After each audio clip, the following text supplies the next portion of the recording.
How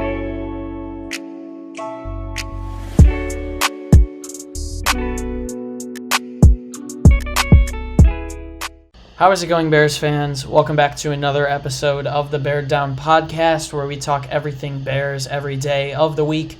Today, we welcome you guys back to our Week 2 pregame show. We're going to be breaking down everything you guys need to know for Bears versus Giants in the Soldier Field home opener. Welcome back to the show, guys. I would like to say, as you guys know, stick around till the end in this one. We're going to be making our picks at the end of it after we go through all of our weekly coverage. So let's just hop right into it. I am your host, Chris Malpe, and today I am joined with both of my co-hosts today to preview the Week 2 matchup, Parth and Jaylen McClinton. How's it going, fellas? Doing pretty good. I haven't been on the last couple of videos as I've been busy grinding with some midterms and stuff like that, but here we are, a couple days away from the Bears Giants home opener. I'm excited. Yeah, same here too. We're getting a big player back in our defense. I'm pretty sure we'll talk about that later on in the podcast. But 1 or 2 days away until Week 2, and it's the home opener for Soldier Field. Even though there won't be no fans, but just watching our Bears in Soldier Field, gets me excited. So that's about it, though. Yeah, let's start this one off by taking a look at the Giants' injury reports. Now, the Giants haven't put out an injury report for Friday by the time we're recording this video, so we're going to base it off of their Thursday report. Golden Tate was limited with a hamstring. Tay Crowder also limited, actually had a full practice with a hamstring. Defensive back Adrian Colbert was limited with a quad. So it looks like the Giants are going to be pretty healthy heading into Week 2. But we do have to talk a little bit about them because I got a couple comments on the Meet the Opponents that came out on Wednesday, and people were commenting, what were your guys' thoughts on the Giants? We were so focused on asking questions to Patricia Trina that we forgot to give our thoughts ourselves. So, you look at the Giants and how their Week 1 panned out. Saquon Barkley held to only 6 rushing yards on 15 attempts, 0.4 yards per carry. Daniel Jones also turned the ball over twice. And then the Giants' defense wasn't too great either. Allowed Ben Roethlisberger to throw 3 touchdowns. So, Parth, I want to start with you. Taking a look at the Giants, what are your thoughts heading into what they present in Week 2? They're not a good team. I'm going to say it. They're not a good team. The Bears should win this game.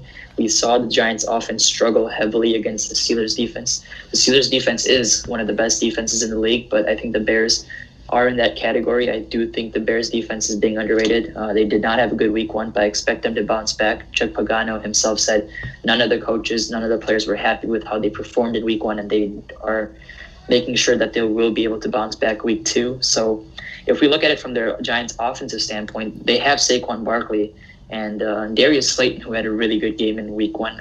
So those are the 2 guys that I think the Bears need to focus on stopping. Daniel Jones, if you can get some pressure to him, he does struggle with the fumbling issue that he has. He is also a turnover machine. So if you can get the pressure to Daniel Jones, I think you're fine. And then if you look at it on the defensive standpoint, they had a lot of injuries going into the season, a lot of players that aren't even going to be able to play this year. So I think that helps out the Bears, especially Mitchell Trubisky. And that defense isn't that strong either. They don't have that strong of a pass rush, as we saw Big Ben come off of an elbow injury and surgery and everything after a whole entire year of not playing and come back and basically shred that defense. And we also saw Benny Snell get over 100 yards on that defense. So something for David Montgomery to also look out for as well. Yeah, you take a look at the Giants. They do have some solid pieces. Will Hernandez, Kevin Zeitler, and Cam Fleming up on that offensive line. Evan Engram, another piece that can take off and surprise you every once in a while. Darius Slayton, Sterling Shepard, 2 wide receivers that are definitely underrated. We saw Shepard last week go for the lone 2 scores of the game. Obviously, they added the first-round pick and Andrew Thomas. Also picked up Xavier McKinney, but he's not playing. He is hurt. And then you take a look down their defense. There's some talented players as well. Logan Ryan, obviously, Jabril Peppers, James Bradbury make up that secondary. Blake Martinez, someone they brought in to be their linebacker. Also have Dexter Lawrence and Leonard Williams. But I do agree. I think the Bears should win this one. You know what? The Bears are going to have Robert Quinn back this week. It's looking like that after he was a full go on Friday. I'm hoping he'll be back. It's still up in the air. It's questionable. Khalil Mack has said he's playing. The Bears are going to have to force pressure on Daniel Jones. I think they can do that. Possibly not like the Steelers were able to, but still at a pretty effective rate.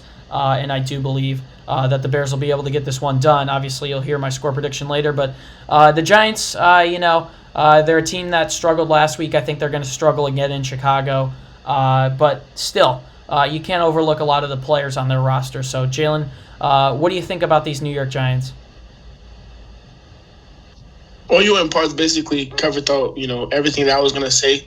As long as we can get pressure on Daniel Jones, he is very not turnover prone. He threw 2 interceptions against the Steelers that were huge for the Steelers, and basically helped win them the game. Especially a big pick that he threw in the red zone to Cameron Hurd. He basically lobbed up the ball for some reason, and it was a bunch of Steelers players around, and Cameron Hurd was able to get the interception.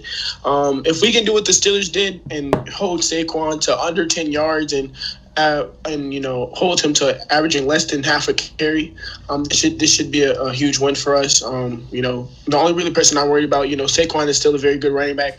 Darius Slayton was able to have over 100 yards and 2 touchdowns against Joe Hayden and the Steelers corners and stuff like that. But if we can, like I said, hold Saquon and not be able to open up the play action game with Daniel Jones and get pressure to him, this should definitely be a winnable game for us.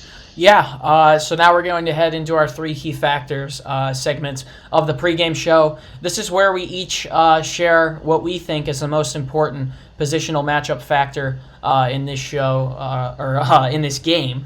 So I'm going to start off by saying I think the most important matchup in this game has to be the Bears' defensive line versus the Giants' offensive line. The Bears are looking to get Robert Quinn back. I do believe after being full participant on Friday that he will play this weekend. The Bears are going to have to try and emulate what the Steelers were able to do in getting to Daniel Jones. They only sacked him 3 times, but you could tell he was pressured up in that pocket a lot. Pocket did collapse a lot. We also saw Saquon Barkley shut down like basically he's never been before in his career. I don't know if the Bears are going to be able to do that to a pin after a Week 1 game where they allowed, I believe, something around 400 yards. So you know what? I'm not quite sure what the Bears defense is going to be able to do this weekend, but it's going to be very important for them to get to Daniel Jones. You can force him into some bad mistakes. You can force him into some turnovers, and if you shut down the run game, which is going to probably be the most important takeaway from this game, is what is the Giants' run game able to do? If you can shut that down, I believe that you're going to be able to put the ball in Daniel Jones' hands. And sure, he has shown in the past that he can make some throws, but he still is very mistake-ridden in the NFL. And I think the Bears' defense will only get opportunities as long as he's throwing the ball. So shut down the run game. Robert Quinn back should be able to open up this defensive line in this front 7 a lot more. Danny Trevathan had a press conference today and says he 100,000% needs to be better in Week 2. So if this Bears defense can take over the Giants' offensive line, that's definitely a key factor that I could see helping the Bears win this one. So Parth, what do you think is another matchup that the Bears need to take advantage of this weekend? I'm going to go with Trubisky versus that secondary. The Giants secondary wasn't, I'd say, as good as I thought they would be in Week 1, especially with stopping Big Ben coming from his 16 games of not playing. But Big Ben was able to carve up that defense. Juju Smith had 2 touchdowns. And then if you look at Deontay Johnson, the Steelers' backup wide receiver 2, had almost 60 yards as well. So I expect Trubisky to have a big game here. Hopefully he can carry over that fourth quarter that he put together in Detroit and bring it to Soldier Field with him and basically play that with all 4 quarters. That's something we want to see out of him before we all jump into that Mitch Trubisky train. I really want him to play well for all 4 quarters, and I feel like if he can do it against the New York Giants, it definitely boosts his confidence up even more. And if you can do that, if you can bring that energy for the Bears, I think it'd be a great thing for this offense. The Giants secondary isn't the best, like I said. Allen Robinson can prove himself to get that $18 million extension that he wants right here.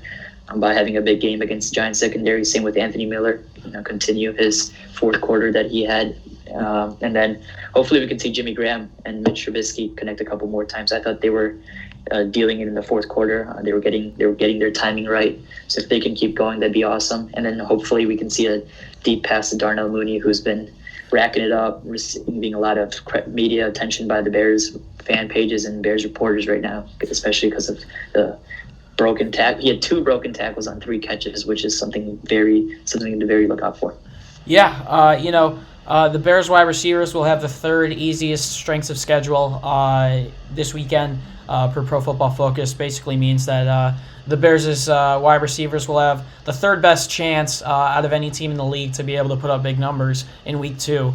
We saw Juju Smith-Schuster, 69 yards and 2 touchdowns. Also, 3 more Pittsburgh Steelers wide receivers had 34-plus receiving yards. James Washington with 34 and a score. The rookie Chase Claypool, as well as Deontay Johnson, as Parth recently mentioned. And then Ben Roethlisberger had a passer rating of 117.8. I think if Mitch came out of this game with something like that, we wouldn't have any room to complain whatsoever. So Jaylen, if you can switch it up, please try to do so. But what's one matchup that you could see telling the tale in this game?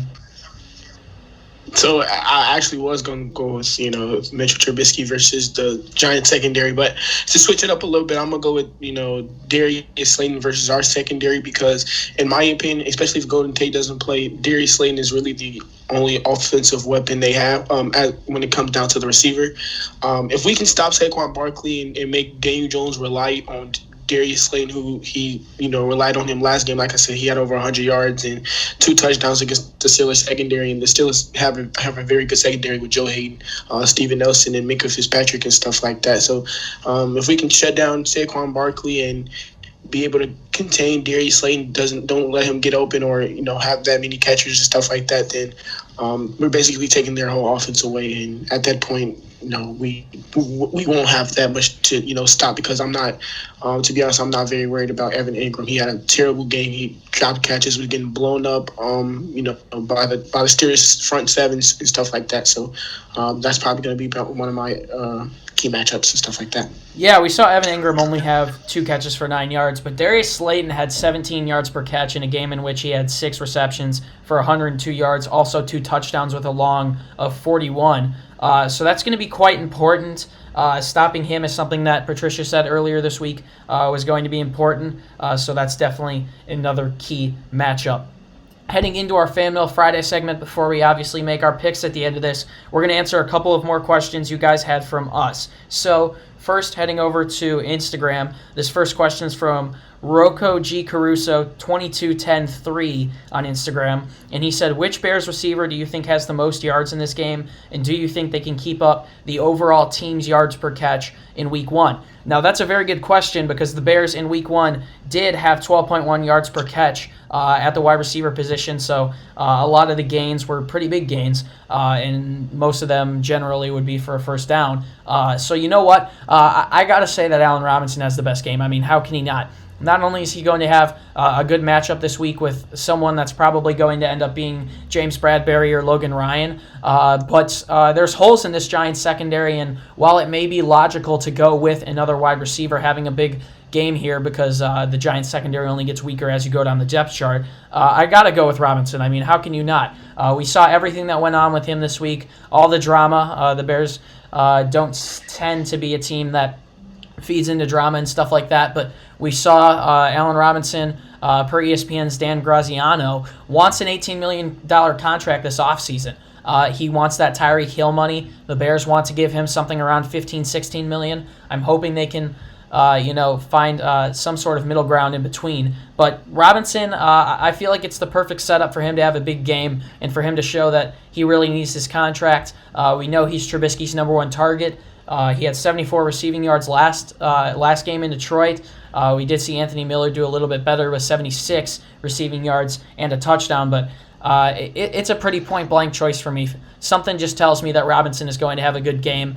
He's definitely motivated. He knows how much this team wants him here, and he's got to go show out and earn that contract that he's so very much hoping for. So I'm going to say Allen Robinson does keep it up, and against the Giants secondary that's weak, I do think the Bears have a yards per catch of I would say 10 to 12 yards as a team. So I'm going to go with yes, and I think Allen Robinson definitely has the most receiving yards and is the biggest stat stuffer in this game. So, Parth, what do you think? Did the Bears keep up their impressive yards per catch in Week 1? And who do you predict has the biggest game in regards to the Bears receiving corps?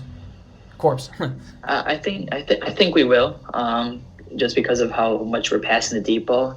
PFF put out a quarterbacks who threw the most deep balls. So I think they consider 15 plus yards, and Trubisky was second on the list with 9 deep balls in Week 1 already. He was under Aaron Rodgers, who threw 10, and above guys like Mahomes and Watson. So that's something to look out for. I think Nagy's trusting Mitch to throw that deep ball a lot more, and I think Trubisky's a lot more comfortable throwing that deep ball as well. His accuracy has definitely gotten better, in my opinion, from what I've seen, especially in that fourth quarter and parts of the third quarter. And even early on in the game, he was throwing it to their palms. Jimmy Graham, that was a pretty deep ball that he had. I think it was just a missed time by Jimmy. So there's a couple throws that could have even improved the stat that the Bears have about their deep ball. But I'm going to go with Anthony Miller. I think Miller has been really impressive ever since Week 10 of last year. He's basically almost averaging 80 yards per 75.6 yards per game since then.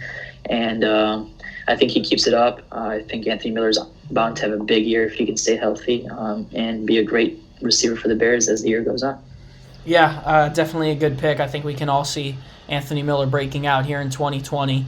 A player who improved his route running, and you know what? If he can stay healthy, it's going to be a good year for him. Joe Judge, the coach for the Giants earlier this week, said that you could put Miller on an island with anyone, and he would probably come down with it. So the Giants coaches obviously realize what type of a threat Anthony Miller is, and we saw it in the game-winning touchdown last week against the Detroit Lions. So I'm going to pass it on to Jaylen. Jaylen, what do you think? Who has the most receiving yards in this game? And in regards to yards per catch, do you think the Bears have another successful day in the air? Definitely. Like I said, I'm not very scared of this Giants secondary. They released their former first round pick DeAndre Baker. They did sign Logan Ryan, who's a very he's a good corner in this league. He's done a lot for the Titans and obviously the Patriots when he was with them. But other than that, they don't really have anybody I'm afraid of.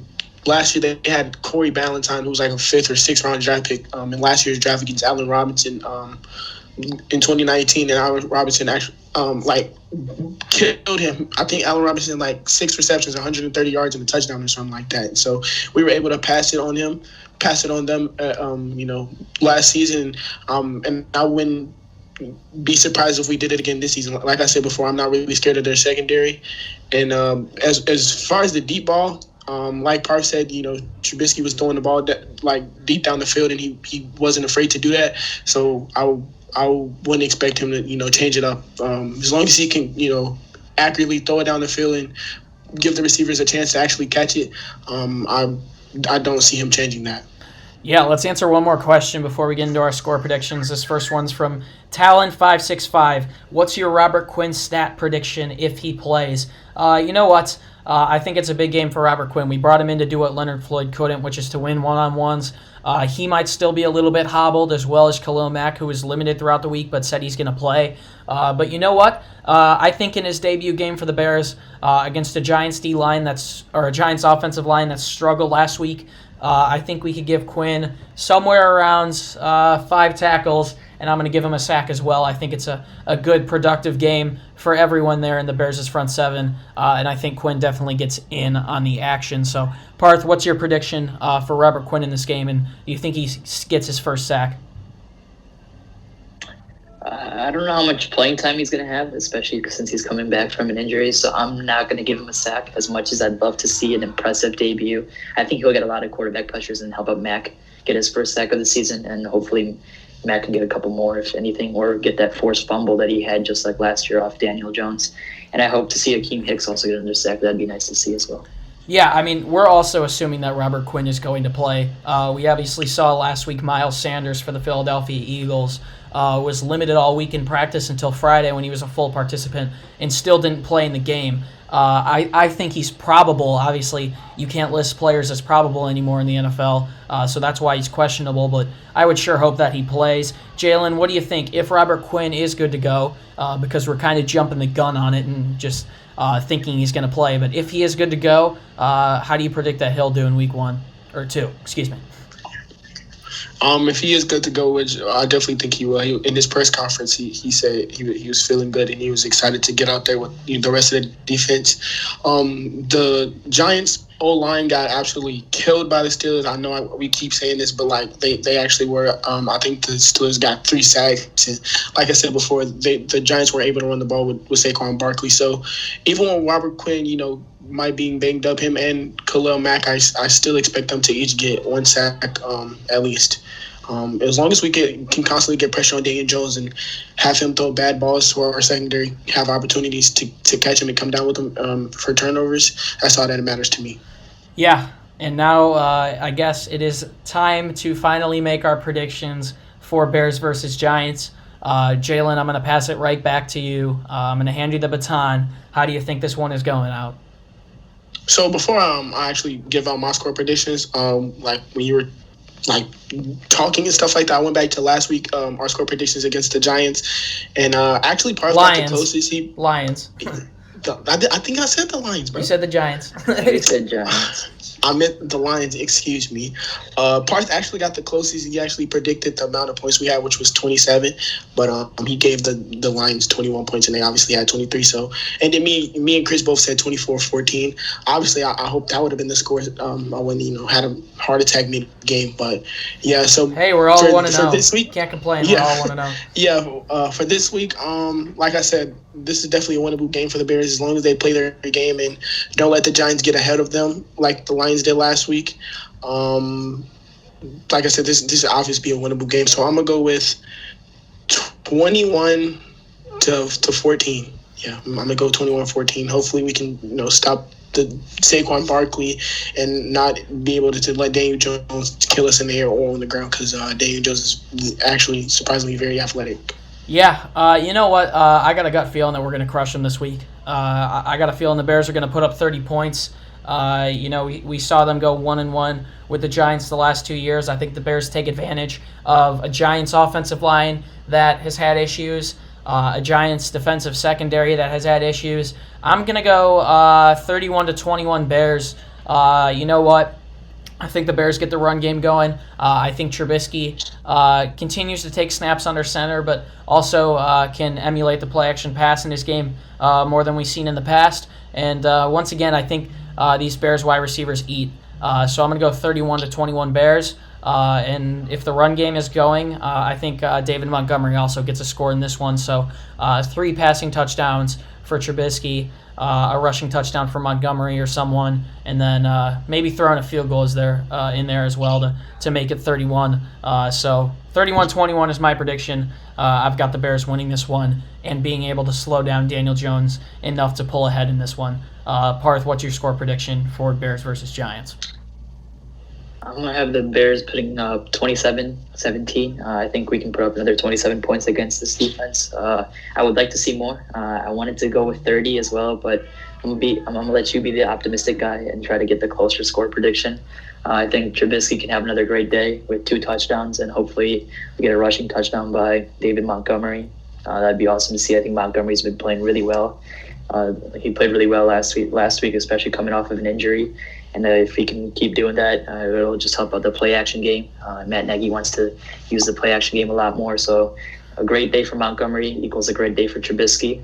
So let's run it.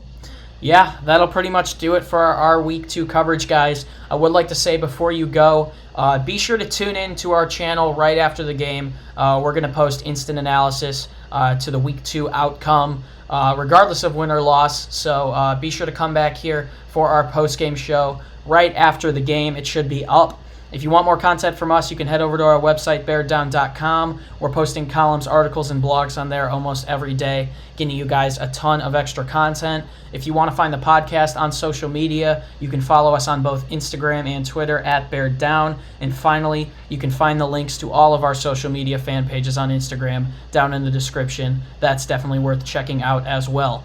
boys, the talk is over. It's time to play. The Bears are looking to move to 2-0 on the season for the first time in what has to be a long time. I have no idea what year the Bears started 2-0 last in, but we all picked them to win. Any last words?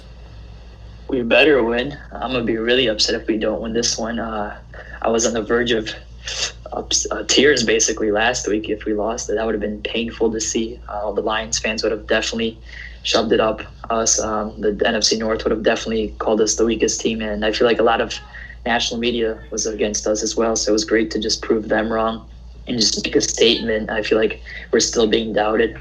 Jason LaConfora and Mima Kynes both predicted the Bears to lose this week, so that's something I hate. I hate Jason LaConfora. I mean, that guy has something out for the Bears. Hey, they both picked the Bears to lose last week, so as long as they keep picking us to lose. Again. Yeah, so, exactly. Hopefully we keep proving people wrong. I love being the underdog, just like 2018. I think 2019 there's a lot of pressure on the Bears, so if we can just be under recognized, I feel like the Bears are going to do much better that way. Yeah, like what Parth said, I would have cried if we would have lost to the Lions. I talked so much stuff to Lions fans. We went on a podcast right before the game, and I was talking stuff to the people that were interviewing us and people in the comments. And if we would have lost, it would have been, extremely bad for me. And the same thing with the Giants. I've been talking stuff to Giants fans all over Instagram and stuff like that, saying your team sucks. Saquon Barkley, had less than 10 yards. How do you even do that? But, watching football after your team wins is way better than watching football after your team takes a loss. So that's all I'm going to say. Bear down. Well, Jaylen, thank you for saying talking stuff and remembering that we do get monetized now. Because, Well, I would have definitely, Well, Jaylen didn't say it, so my final words are the Bears about to get that bread. It's been a pleasure to be your host. Once again, my name is Chris Malpe. Thank you guys so much for tuning into the entirety of our Week 2 coverage. If you have made it this far in the podcast, if you are on YouTube, do us a favor, smash a like on this video, and no matter what platform you are on, if you want Bears content every day of the week, do us a favor and subscribe. Bears fans, the time to talk is over. It is time to take the field and see if the Bears can start off 2-0. We're just as excited as you guys are, so let's get right into it. That's about it for us, guys. As always, stay safe and bear down. We'll see you in the next one. Peace.